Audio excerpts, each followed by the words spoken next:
سوال بجے بھائی نے ریٹرن پوچھتے ہیں، مفتی صاحب السلام علیکم رحمۃ اللہ وبرکاتہ۔ اگر کوئی بیرون ملک فوت ہو جائے تو کیا کریں؟ اس کی میت کو پاکستان میں لائیں یا وہیں پہ دفن کر دیا جائے؟ شریعت اس کے بارے میں کیا حکم دیتی ہے؟ دیکھیں محترم، جو ہمارے پاکستانی حضرات جو ہیں بیرون ملک فوت ہوتے ہیں تو جہاں پہ فوت ہوں وہیں پہ ان کی تدفین کر دینا یہی بہتر ہے، اور اس میں ہی جو ہے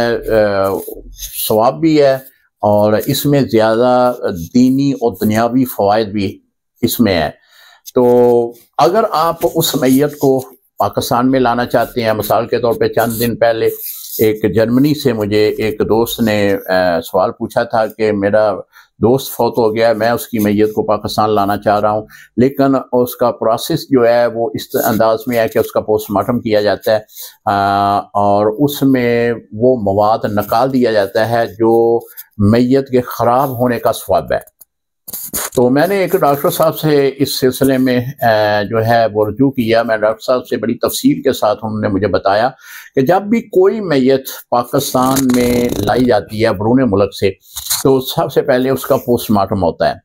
پوسٹ مارٹم میں کیا ہوتا ہے کہ ایک وین گلے کے قریب یہاں سے وین کو چاک کیا جاتا ہے، اور وہاں سے سب سے پہلے جو بڑی آنت ہے وین اپنا بلڈ کی، اس سے خون نکالا جاتا ہے، یعنی ٹوٹل خون جو ہے باڈی کا نکال دیا جاتا ہے۔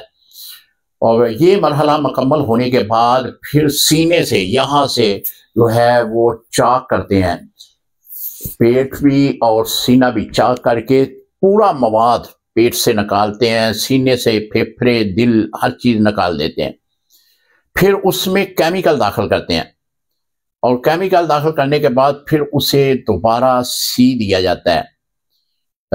اس کا فائدہ یہ ہوتا ہے کہ میت جو ہے اگر وہ 5 دن 10 دن بھی اس طرح سفر کے دوران رہے تو اس پر کوئی بھی بدبو کا اندیشہ نہیں رہتا۔ تو محترم حضور علیہ السلام کی حدیث مبارکہ ہے، حضور علیہ السلام نے فرمایا کہ اگر مرے ہوئے بندے کو کوئی تکلیف پہنچاتا ہے تو وہ اسی طرح ہوتا ہے جس طرح زندہ بندے کو تکلیف پہنچائی جا رہی ہے، یعنی بلا وجہ کسی کا پیٹ چاک کر دینا، مرے ہوئے آدمی کا اس طرح پوسٹ مارٹم کروا دینا، جس طرح کہ مجھے ڈاکٹر صاحب نے بتایا کہ سینے کو چیر دیتے ہیں، تو یہ تکلیف وہ اسی طرح محسوس کرتا ہے جس طرح ایک زندہ آدمی کرتا ہے۔ یہ ہماری شریعت کا حکم ہے، حضور کا فرمان ہے۔ تو بجائے اس کے کہ کسی میت کو اتنی اذیت دی جائے، کسی میت کو اتنی تکلیف دی جائے، تو اس کی وہاں پہ ہی تدفین کر دینی چاہیے جہاں پہ وہ اللہ کو پیارا ہوا ہے، جہاں پہ وہ فوت ہوا ہے۔ صرف چہرہ دیکھنے سے اس طرح کہنا کہ مجھے سکون تب ہے کہ میں چہرہ دیکھوں، محترم آپ کے چہرہ دیکھنے سے کتنی تکلیفیں وہ برداشت کر کے وہ پاکستان میت پہنچے گی۔ پہلے جو ہے وہ ایک بہت بڑا پرابلم ٹکٹ کا بنتا ہے کہ کس طرح ان کو بک کیا جائے، پھر میڈیکل بورڈ بیٹھتا ہے، پھر ان کا پوسٹ مارٹم کیا جاتا ہے، پھر اس پوسٹ مارٹم میں تمام چیزیں اس کی نکالی جاتی ہیں، کیمیکل بھر دیا جاتا ہے، پھر اس کو جو ہے وہ ایک سیل کر کیا جاتا ہے ایک ایسے موم کے ذریعے تاکہ اس کی بدبو کسی صورت میں بھی باہر نہ آئے، پھر اسے صندوق میں بند کیا جاتا ہے۔ صرف ایک چہرہ دیکھنے کے لیے اتنی بڑی تکالیف اس میت کو پہنچانا چاہتے ہیں۔ محترم بہتر یہی ہے کہ جہاں پہ اس کی تدفین، جہاں پہ اس کی یعنی وفات ہوئی ہے وہیں پہ اس کی تدفین کر دی جائے۔ ہمارے خود میرا بڑا بھائی ہیں، وہ مدینہ المنورہ میں اللہ کو پیارے ہوئے تھے، تو